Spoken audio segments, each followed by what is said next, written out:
Hey guys, welcome back. In today's video, we are diving into something fascinating and little bit scary. Did you know that with just a few lines of PowerShell code, hacker can quietly upload files from a victim computer to Discord? So without delay, let's get started. This code is a little bit special because this code is uploading all the files from a directory. As you can see, I called the upload Discord function. Then you can see the hook URL. Here I'm gonna place my Discord URL and have a look once the complete code.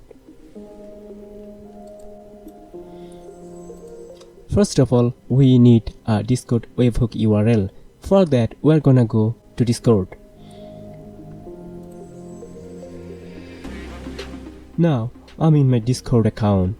I'm gonna go plus sign and creating my own Discord server, naming it upload Discord. There you go. I'm gonna go integration and creating a new webhook. I'm gonna copy it, paste it on hook URL.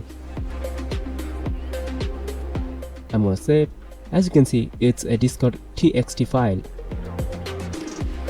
I definitely rename this to discord app.ps1, and as you can see, to run this file I should go to PowerShell. That's why I'm opening PowerShell, and let's change the directory to desktop. Let's run the PowerShell code and it's run. Let's go to my Discord webhook. As you can see, I got every file from my desktop directory. It successfully uploaded my all of the files. As you can see, every file is uploaded already. So if you like my video, please do subscribe, share my video and click on bell icon to get the notification. Thank you very much.